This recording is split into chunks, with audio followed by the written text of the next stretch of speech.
참 잘하셨습니다. 예. 제가 연말이 아니 올해가 가기 전에 좀 기도하는 기도 제목들이 있습니다.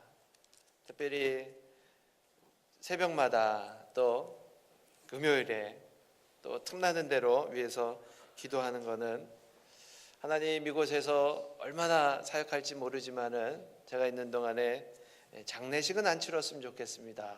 그러고는 기도합니다. 하늘에 가는 것이 우리에게 큰 영광인데요. 그래도 하나님 탄생하는 그 갓난 아이들 탄생하는 것은 계속하도 계신 동안에 우리 어르신들 건강하게 오래오래 또 저희를 위해서 중보기도 하고 많은 사역들 같이 할 수 있도록 하나님 건강 주세요. 그러고는 기도합니다. 그런 기도를 끊임없이 시작하게 된 이유 중에 하나가 첫 임지가 알래스카였거든요. 알래스카에 처음 7월 1일자로 저희가 부임을 했는데 부임한 첫 해에요. 장례식을 11번을 했어요. 그래서 설교라고는 이게 목회 경험도 없는 사람이 부임해서 장례식 하다 보니까 장례식에 아주 그냥 전문가가 돼서 주변에 많은 목사님들이 저한테 막 상의하시고 막 그런 경험이 있습니다. 그래서 야 이거 안 되겠구나, 이것도 기도해야 되는구나. 그리고 어르신이 많긴 했지만은 그래서 그 이후로 계속 기도합니다. 근데 하나님이 또 기도를 줄여주셔서 특별히 많은 기도 또 이렇게 응답을 하시는데 그런 기도 또 우리 성도님들의 건강과 또 가정에 있는 모든 것들을 이렇게 하나님이 풀어주십니다. 그래서 혹시 기도 제목들 있으시면 나누시고요. 여러분들의 기도의 능력을 믿기 원합니다. 생일이나 명절 또 성탄절 이런 날들이 되면은 많은 사람들이 좀 이렇게 들뜹니다. 어제 교회에서 늦게까지 또 봉사하시고 하셨던 우리 부교님 또 우리 저희 아내가 신이 나셔서 그냥 저한테 막 자랑하더라고요. 아주 예쁜 옷들을 입고 이렇게 보여주시면서 이거 얼마짜리인지 아세요? 그러고 막 자랑하는 거예요. 이거 굉장히 비싸다는 거예요. 그래서 저는 잘 모르니까 그래서 자랑하는 거 보니까 좀 싸게 주셨나 보다. 그런 마음을 가지고 근데 좀 리액션을 좀 잘해줘야 되는데 제가 그런 걸 좀 서툴러요. 집에 가서도 저희 아내가 옷을 하나 보여주면서 이거 얼마짜리인지 아냐고. 모른다고 했더니 맞춰보래요. 모른다고 그랬더니 말해보래요. 그래서 조금 줬나 보다 그랬더니 20불 줬대요. 20불. 그러면서 이 옷이 얼마짜리인지 아냐고 20불 줬다고 막 자랑해서 제가 이야기했습니다. 그런 걸 가지고 자랑하냐고. 우리 부교님은 6불 줬대더라. 그러면서 더 좋은 거 6불 줬대더라. 그러고 얘기했더니 서로가 아주 요즘 세일들을 많이 하나 봐요.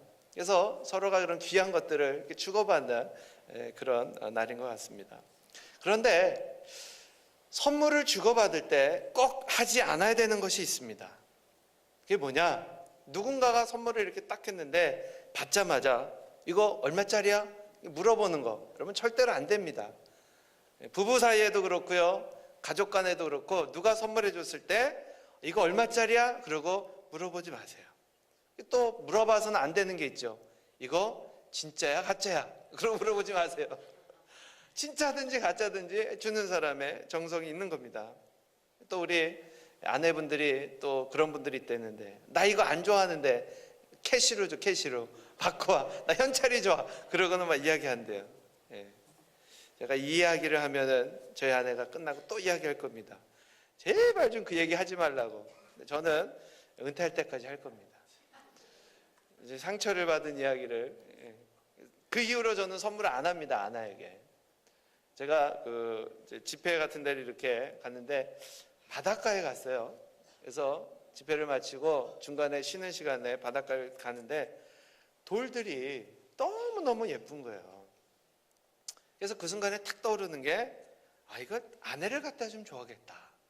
나 혼자 여기 왔으니까 좋은 경치를 나 혼자 보니까 아내를 갖다 주면 좋아하겠다. 그런 마음으로 돌을 하나 예쁜 걸 집었어요. 그게 속으로 어떤 마음이 있었겠습니까? 사랑하는 아내에게 이 예쁜 돌을 주면 좋아하겠지. 부푼 마음을 갖고 비행기를 타고 집으로 돌아왔습니다. 그러고는 짠 하고 끝나서 돌을 탁 주면서 자기를 생각하면서 갖고 온 거라고. 여러분, 보통 그런 선물 받으면 어떻게 됩니까? 입이 귀에 딱 걸려갖고 고마워요 그러면서 에게 콧소리도 내고 좀 그래야 되는 거 아닙니까? 이거 뭐야? 돌이잖아. 그러더니 버리는 거예요. 그러면서 이야기하기를, 나는 반짝거리는 돌이 좋다. 다이아몬드가 좋다. 그러고는 이야기하는 거예요. 이런 돌 말고 다이아몬드 같은 거 해달라는 거예요. 제가 그 안에, 비록 겉으로는 돌처럼 보이지만 그 안에 사랑과 정성과 그리움과 이런 것들을 담아서 선물을 했는데 그를 그냥 돌 취급을 하고, 그래서 그 이후로는 제가 선물을 안 합니다. 그래서 핑계거리가 하나 생겼어요. 그래서 여러분들, 선물이 이것이 비싼 거면은 가치가 있고 싸면은 가치가 없고, 그건 아니죠. 이것이 어떠한 마음으로 하였는가, 그것이 진정한 선물의 의미일 겁니다. 오늘 제목이 가장 귀한 선물입니다. 우리 인생에서 가장 귀한 선물이 무엇일까? 정말 번쩍번쩍 빛나는 다이아몬드가 가장 귀한 선물일까? 아니면 서로가 가난해서 그런 결혼 반지도 하지 못하는 어떤 사람이 들판에 그 풀을 하나 따서 그 풀반지를, 꽃반지를 만들어서 주면서 사랑합니다라는 고백하는 그 풀반지가 정말 가장 귀한 선물일까? 어떤 사람에게는 그냥 겉으로 보이는 아주 하찮은 것이지만 그 안에 담겨져 있는 의미가 정말 귀하다면 우리는 귀한 선물로 받을 수가 있을 겁니다. 어느 날 하나님께서 천사를 지상에 보내면서 한 현재에게 소원을 물어봤어요. 그 사람이 참 많은 사람들을 가르치다 보니까, 현자야, 너의 소원이 무엇이냐? 만약에 네가 1000년을 살고 싶다면 그렇게 해주겠다. 그보다 혹시 더 오래 살고 싶다면 그렇게 해주겠다. 그러고는 이야기를 했다 그래요. 왜? 많은 사람들이 건강하게 오래오래 사는 것, 이것이 소원이기 때문에 그런 그 질문을 한 거예요. 그랬더니 이 현자가 이렇게 대답했습니다. 저는 80년이면 족합니다. 이 땅에 살면서 80년이면 족합니다. 그러자 가만히 천사와의 대화를 듣고 있던 그 제자들이 옆에서 깜짝 놀라며 이야기하는 거예요. 선생님, 아니 왜 80년이 족하다고 하십니까? 그보다 더 오래 1000년 사시면서 이 땅에 있는 사람들에게 계속 가르침을 준다면 더 많은 사람들이 교훈을 얻을 텐데 왜 80년이 족하다고 이야기하십니까? 라고 질문했어요. 그러자 이 현자가 뭐라고 이야기했냐? 아니다. 내가 만약에 1000년을 산다면 사람들은 내 가르침을 받으려고 하기보다는 아마 오래 사는 법을 배우려고 노력할 것이다. 어떻게 해서 그렇게 오래 살 수 있습니까? 거기에만 관심을 둘 것이지 내가 가르치는 그 도에는 관심을 기울이지 않을 것이다 라고 이야기를 했다 그래요. 가만히 듣고 보니까 이 이야기가 참 일리가 있습니다. 여러분, 우리가 살아가면서 많은 이야기들을 듣습니다. 그런데 세상을 살다 보고 또 여러 가지 이야기를 듣다 보니까 정말 가장 귀한 것, 우리 인생에서 정말 가장 귀한 것을 잃어버리고 정말 엉뚱한 것에 시간과 정력을 낭비하는 그런 삶이 얼마나 참 많은지 생각해 보게 됩니다. 정말 무엇이 우리 인생에서 가장 중요합니까? 우리는 바쁘기 때문에 중요한 것들을 놓칠 때가 참 많아요. 여러분, 바쁜 일, 중요한 일, 무엇을 먼저 해야 되겠습니까? 우리는 바쁜 일을 먼저 합니다. 그런데 정말 중요한 것은 중요한 것을 먼저 해야 된다는 거예요. 성탄절이 되면 여러분 무엇을 해야 됩니까? 예수님의 탄생을 기념하며 기뻐하는 것. 지난주에도 우리가 잠깐 말씀을 나눴지만 어느 시점에선가 우리 성탄절이요, 기독교의 행사나 축제가 아닌 모든 사람들의 명절이 되어버렸습니다. 어떤 사람이 성탄절에 술이 취해서 길을 가면서 교회에서 막 성탄절 행사를 하고 그러니까 그렇게 이야기를 했대요. 야, 저거 봐라, 이제는 교회에서도 성탄절을 즐기네? 그러면서 술 취한 사람이 이야기를 했대요. 성탄절이 하나님의 그 탄생을 기뻐하는 날인데 불구하고 세상 사람들이 흥청만청 막 그렇게 살다 보니까 이제는 교회에서도 성탄절을 즐기네? 그러면서 이야기를 했대요. 여러분, 온 세상 사람들이 즐기는 명절이 되어버렸어요. 상업적인 사람들, 장사꾼들에 의해서 이 성탄절이 얼마나 상업적으로 바뀌어가고 있습니까? 누구나 즐거워할 수 있는 그런 날로 바뀌어가고 있어요. 캐롤이 울려 퍼지고 있습니다. 사람들은 즐거워하는데 정작 경배를 받아야 될 그 예수님의 존재가 점점 사라지고 있다는 거예요. 카드는 산타크로스, 추리, 동물 이런 그림들로 바뀌어갑니다. 크리스마스라는 그 말 자체가 사라지고 있어요. 엑스마스, 홀리데이, 시즌 오브 그리팅 상업적인 용어들로 점점 바뀌어갑니다. 지방령에 들어갔더니 어떤 분이 그런 질문하더라고요. 캡틴 제임스, 네, 그랬더니 너 성탄절에 와이프 선물 준비했냐고, 뭐 준비했냐고 가르쳐달라고. 제가 이야기했습니다. 왜 크리스마스 때 와이프한테 선물을 하냐? 그래서 내가 이야기했더니 이 사람이 눈을 동그랗게 뜨고 이야기하더라고요. 아니, 크리스마스인데 왜 선물을 안 하냐는 거예요. 그래서 내가 그냥 장난식으로 얘기했지만 얘기했습니다. 너 크리스마스가 누구 벌스데이냐? 지저스 그러더라고. 왜 지저스 벌스데이에 아내가 선물을 받냐? 그래서 제가 그냥 서로 웃으면서 그냥 이야기를 했습니다. 여러분, 정말 크리스마스의 주인공이 누굽니까? 우리는 이야기합니다. 예수님. 그리고 이야기하는데 정말 그 주인공이 경배를 받는 날인가? 아니면 주인공, 그러니까 남의 잔치에 참여해서요, 주인공은 옆에다 딱 모셔놓고 우리끼리 그냥 막 즐기는 그러한 잔치로 전락해버리고 마는 것은 아닌가 생각해 봅니다. 예수님의 탄생을 축하하며 경배하는 날, 바로 그날이 성탄절입니다. 이 땅에 태어나신 그 예수님, 우리는 무엇으로 그분께 경배할 수 있습니까? 근데 우리가 잊어버리고 있는 것이 하나 있습니다.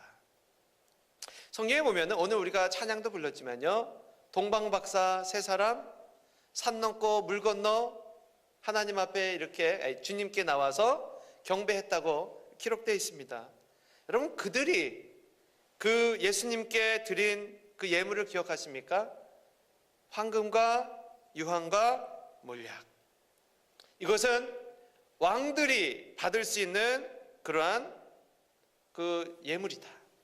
그렇기 때문에 이 땅에 그 예수님을 왕으로 그들이 경배한 것이다. 뭐 그러면서 우리는 이야기합니다. 근데 실제로 예수님이 오셔서 뭘 하셨습니까? 그들이 찾아온 그 예수가 이 땅에서 어떠한 일을 하였기에 동방박사들이 찾아와서 예수님을 경배하였을까요? 그들은 별을 연구하던 사람들이었어요. 그리고 메시아가 탄생하면 알았습니다. 그러고는 찾아옵니다. 그리고 예수님께 경배합니다. 우리는 이 사실 속에서 정말 귀한 것을 잊어버리고 엉뚱한 것에 초점을 둡니다. 일반인들은 구경조차 하지 못한 그러한 예물들, 이 예물의 의미가 뭐냐? 동방박사는 어디에서 왔느냐? 그들은 정말 3명이었을까? 여러 가지 이 본문을 가지고서 많은 사람들이 궁금해하고 또 설교를 합니다. 그런데 정말 누가 경배를 받아야 됩니까? 동방박사들이 찾아와서 예수님을 경배했는데, 예수님이 이 땅에 오신 것을 그 박사들이 경배했는데, 여러분, 이것이 정말 하나님이 우리에게 원하는 성탄절의 의미일까요? 예수님이 이 땅에 오셨으니 우리가 그분을 경배하자. 이것은 틀린 말은 아니지만 정말 이 본문 속에서요, 우리가 기억해야 될 것은 뭐냐? 누가 정말 기뻐해야 하는가? 누가 정말 선물을 받았는가? 선물의 의미가 무엇인가?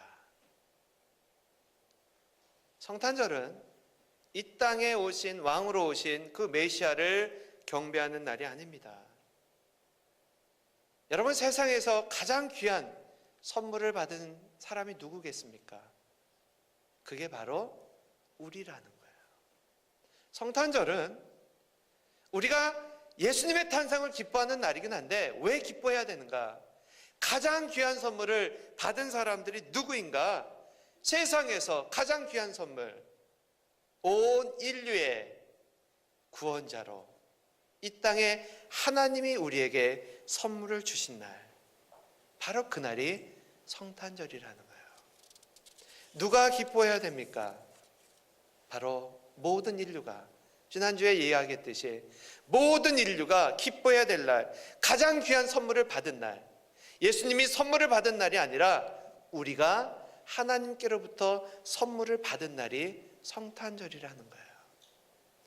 성탄절은 예수님의 탄생을 축하하며 경배드리는 날이기보다는요, 가장 귀한 그 독생자 예수 그리스도를 우리 죄 많고 허물 많은 인간들을 위해서 하나님이 아낌없이 선물로 내어주신 날, 바로 그날을 감사하고 하나님께 찬양드리는 날, 바로 그날이 성탄절이어야 됩니다.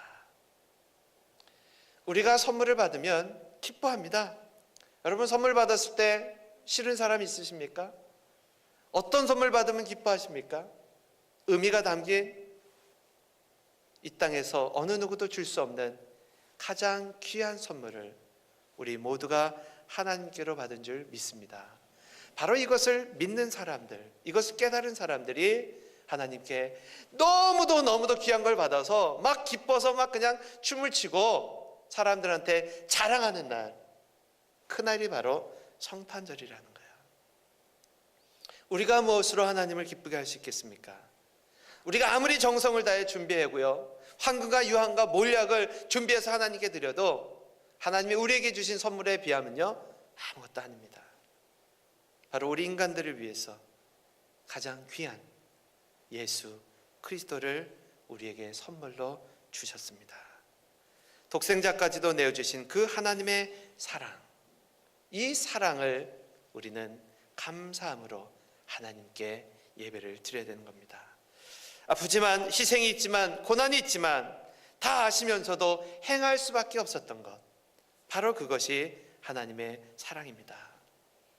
여러분, 올 성탄절에는요, 이 물질보다, 선물보다 정말 하나님이 원하시는 그런 진정한 사랑을 우리가 주고받기를 원합니다. 눈으로 보이는, 겉으로 나타나는 그런 가식적인 사랑이 아니라 정말 하나님이 우리에게 보여주신 그 사랑을 우리가 나누면 좋겠습니다. 바로 이 사랑은 아가페적인 사랑입니다.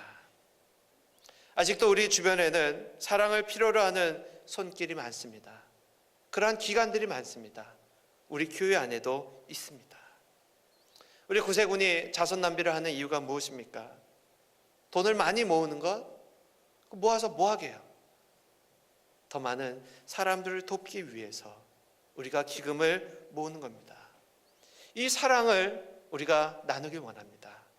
저소득층에게 정말 아름다운 크리스마스가 되기 위해서 선물도 준비하고, 그들에게 정말 가족들이 모여서 음식을 먹을 수 있게 음식도 준비하고, 혼자 지내는 사람들을 위해서 우리가 그런 잔치도 열고요. 특별히 우리 교회 안에서도 그 하나님의 사랑을 나누면 좋겠습니다. 한 가족이라는 것이 무엇입니까? 서로의 잘못과 허물을 이야기하는 것이 아니라 덮어주고 감싸주고 그 부족한 것을 채워주는 것, 정말 그것이 사랑하는 관계 아닐까요? 하나님이 우리에게 주신 그 사랑, 우리의 가정, 우리의 교회, 그리고 우리의 지역사회에 그 사랑이 나눠지기를 원합니다. 가깝게는 우리의 그 가족부터 시작해서 우리 지역사회에 있는 많은 사람들에게 그 사랑을 나누는 우리 크리스마스가 되기를 원합니다. 우리가 서로가 서로에게 사랑한다는 말보다는 화낸 숫자가 더 많은 것 같아요. 우리가 틈만 나면은 사랑합니다, 축복합니다, 그걸 고백했으면 좋겠어요. 우리 한번 좀 쑥스럽더라도 옆 사람한테 한번 고백하면 좋겠습니다. 주님의 이름으로 사랑합니다. 한번 눈을 보면서 한번 얘기해 보세요. 주의 이름으로 사랑합니다. 주의 이름으로 사랑합니다. 예. 우리 얼마 안 되는 우리 가족인데 서로가 이름을 모르시는 분들이 너무 많아요. 그래서 이름을 서로 이렇게 막 물어볼 수는 없다 할지라도 좀 관심을 갖고요. 저분 성함이 뭐지? 좀 이렇게 좀 알았으면 좋겠어요. 뭐 평상시에 뭐 나랑 상관없는 사람 그것보다는 우리가 한 지체가 되었으니까 서로의 이름 정도는 좀 알면 좋겠다. 주님이 주신 그 사랑, 이것은 기분 좋을 때만 나누는 것이 아닙니다. 저는 특별히 그 결혼 주례를 하면서 다른 이야기보다 그 이야기를 꼭 합니다. 서약을 하거든요. 여러분, 이 서약을 기억하십시오. 가급적이면 벽에다 붙여놓고 기억하십시오. 그 의미가 뭐냐면요, 여러분 기억할지 모르겠습니다. 결혼 서약서. 가난해도 부해도 건강해도 병들어도 아무개만을 사랑하겠느냐? 뭐라고 이야기합니까? 네, 그런 대답합니다. 근데 그 의미가, 그 안에 담겨져 있는 의미가 전 굉장히 귀하다고 봐요. 가난해도 부해도 병들어도 건강해도. 이 말은 무슨 얘기입니까? 환경과 상관없이 끝까지 사랑한다는 거예요. 언제까지? 죽음이 두 사이를 갈라놓을 때까지, 검은 머리가 팥불이 될 때까지. 그 서약을 많은 사람들이 이제는 그냥 그 결혼할 때만 기억하고 그 이후로는 기억하지 않습니다. 저는 스스로 늘 그렇게 다짐합니다. 그래서 사랑하고 그럼에도 사랑하자. 이것은 환경과 상관없이 하나님이 주신 그 사랑을 나누고자 한다는 거예요. 올해 크리스마스 어떻게 보내시겠습니까? 이 시간에 크리스마스에는 어떻게 보낼 것인가? 우리 짧은 동영상입니다. 여러분 오시면서 나도 저렇게 보내야 되겠다라고 한번 좀 생각하면 좋겠습니다.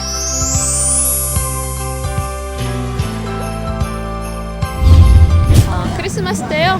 성시경 콘서트 가려고 예매해놨어요. 당연히 여자친구랑 오빠가 백 사준대요. 여러분들 7만 원 이상 구매 친구들이랑 술 한잔 해야죠.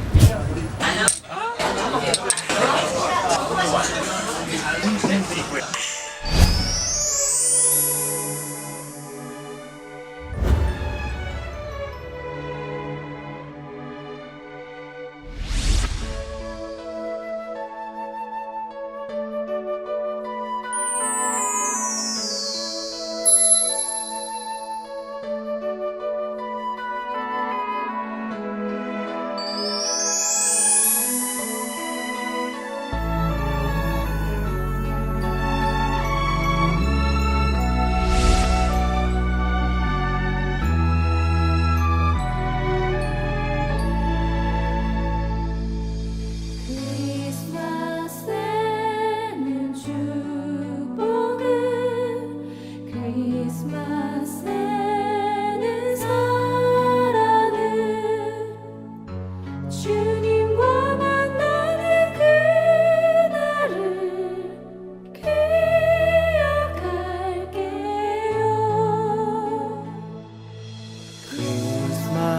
크리스마스에는 축복은 크리스마스에는 사랑은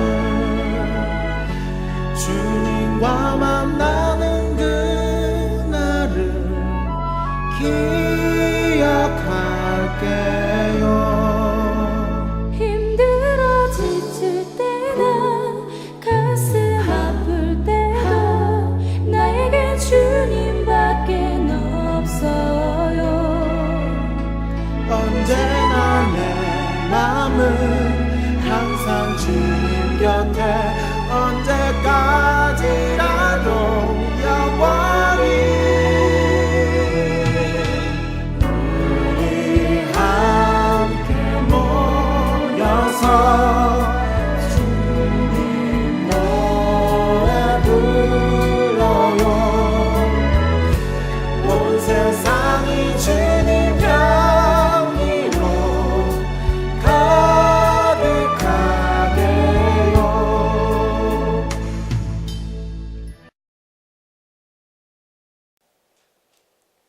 크리스마스 때 어떤 계획을 세워놓으셨습니까?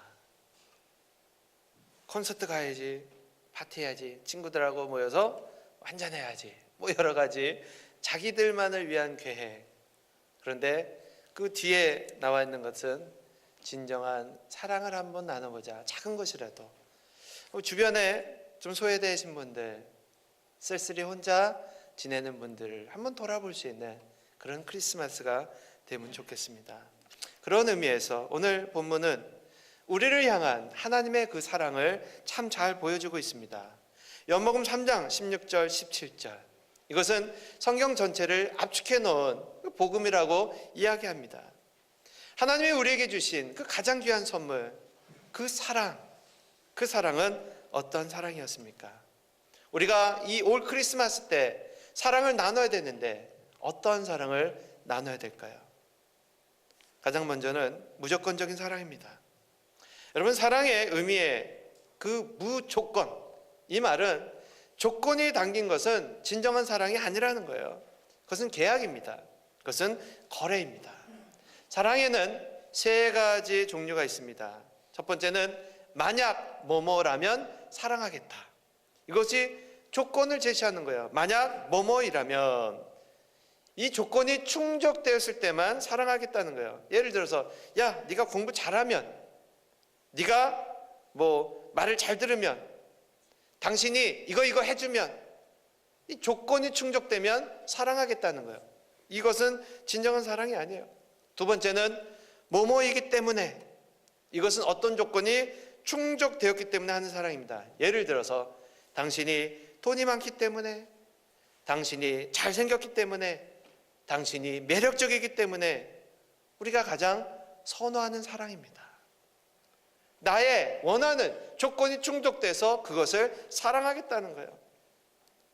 마지막으로 그럼에도 불구하고의 사랑입니다. 뭐뭐임에도 불구하고, 즉 어떤 조건이 충족되지 못했다 할지라도 가능성이 전혀 없었음에도 불구하고 하는 사랑입니다. 하나님은 바로 이 세 번째 사랑을 우리에게 주셨습니다. 여러분, 우리가 하나님 앞에 잘나서 의인이기 때문에, 착하기 때문에 하나님이 우리를 사랑하셨습니까? 그렇지 않습니다. 성경은 뭐라고 이야기합니까? 너희가 아직 죄인 되었을 때에, 우리가 죄인임에도 불구하고 하나님이 우리를 사랑하셨다는 거예요. 그리고 하나님은 이 사랑을 우리에게 원합니다. 너희가 죄인 되었을 적에 내가 너희를 사랑한 것 같이 우리도 서로 사랑하라고 이야기합니다. 우리의 사랑의 대상은 누구입니까? 나의 원하는 조건이 충족된, 말을 잘 듣는, 내가 좋아하는 그런 것만 사랑한다면 하나님의 그 사랑을 받은 사람이 아닙니다. 둘째는 희생적인 사랑입니다. 우리를 위해 단지 이 땅에 인간으로 오신 것뿐만이 아니라 십자가에서 달려 돌아가심으로 엄청난 희생을 우리에게 주셨어요. 하나님이 인간의 모습으로 오신 것은 하늘 보자 버리고 하나님이 이 땅에 사람의 모습, 더 나아가 죄인의 모습으로 이 땅에 오신 것은요, 우리가 희생할 수 있는 인간적인 희생, 그 어떤 것으로도 표현할 수가 없는 겁니다. 하나님은 그 희생을 누굴 위해서 하셨습니까? 바로 우리를 위해서 그 희생의 사랑을 하셨습니다. 마지막으로 그 사랑은 분별력 있는 사랑입니다. 무조건과 목적이 없는 것은 다릅니다. 아무 이유 없이 주신 그 사랑이 아니라 하나님은 우리에게 조건 없이 주셨지만 목적은 있다는 거예요. 하나님이 우리에게 조건이 없이 사랑하셨지만 목적은 있다. 어떤 목적입니까? 오늘 본문 말씀 16절은 뭐라고 이야기합니까? 저를 믿는 자마다 뭘 얻어요? 영생을 얻게 하기 위해서. 하나님이 우리에게 이처럼 사랑하사 독생자를 주셨는데, 그것이 아무런 조건 없이 주셨는데 목적은 있다는 거예요. 어떤 목적인가? 이는 저를 믿는 자마다 영생을 얻게 하기 위해서. 그러니까 감정에 치우쳐서 주신 사랑이 아니라 희생을 감수하면서까지 예수 그리스도를 주신 이유가 뭐냐? 바로 우리를 구원하시기 위한 조건 없는 사랑이었다는 거예요.